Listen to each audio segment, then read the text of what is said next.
Nagwo-worry ba kayo kung bakit wala pang update kung approved o rejected ang inyong Pag-ibig Safe Loan? Actual kong ipapakita sa inyo kung paano nyo malalaman ang status, step by step. Ayon sa pahayag ng Pag-ibig Fund at Philippine Information Agency o PIA, katulad ng image natin sa baba, ang Safe Loan ay may processing time na 3 working days. Oops, sandali lang sa mga tumataas ang kilay dyan ha. At kung kumpleto ang requirements at walang problema sa verification. Pero bakit ngayon? Ang iba ay inaabot ng linggo pero wala pa rin sagot sa status. Mga dahilan kung bakit matagal ma-approve ang Pag-ibig Safe Loan. So unang-una at pinaka-importanting malaman nyo, maraming aplikante kaya mas matagal ang pagpoproseso. So halos sabay-sabay na nag-apply ang mga members. Imagine nyo, almost 16 million ang members ng Pag-ibig, kaya dagsa po talaga yan. Pero may case tayo na nauna ang transfer ng loan sa bangko nila bago pa mabigay ang notice ng Pag-ibig. Na-imagine nyo ba? So check nyo agad ang inyong bank account. Pangalawa, kulang o may kailangan i-validate na dokumento o impormasyon. Susunod, may holidays o weekend. Saturday, Sunday po talagang hindi po kasama sa processing yan. At panghuli ay may technical system o system maintenance. Importante po ang system maintenance para dire-diretso po ang takbo ng ating website at hindi po maantala ang mga proseso. So kung nag-apply ka na ng Pag-ibig Safe Loan, narito ang mga paraan para malaman kung approved o rejected ang iyong application.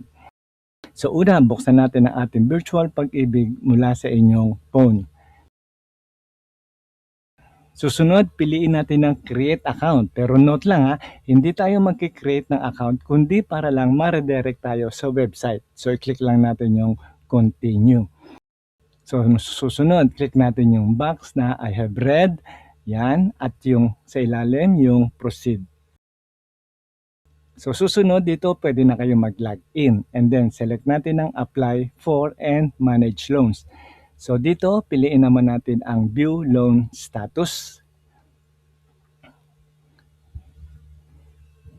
And then susunod, i-click natin ang select type of loan at piliin natin ang safe loan at i-click natin yung submit button.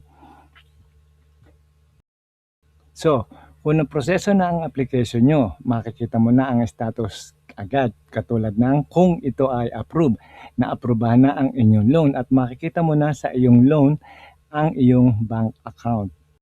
Susunod ay rejected o disapproved. Ito ay hindi pa na-aprubahan ang loan pero kadalasan ibinibigay ang reason kung bakit hindi na-aprubahan at kung processing pa. Sa kasalukuyan pa sinusuri ang application. So pwede pa rin kayong pumunta sa branch ng Pag-ibig at doon kayo mag-follow up. Mas mabilis po ito. Ito pa rin ang pinakamabilis na paraan para malaman nyo agad ang status at makorek nyo agad ang issue kung mayroon man. Kung wala pa rin sa status, posibleng processing pa ang mga application. Tandaan nyo, marami po yan, yung binanggit natin kanina. Maaaring hindi pa na-update ang system kahit na-aprobahan na. Kaya magandang i-check din ang inyong Loyalty Card Plus o disbursement account kung may pumasok na ng loan proceeds. Kung matagal nang walang update, pwede tayong makipag-ugnayan sa Pag-ibig Fund para sa mga verification.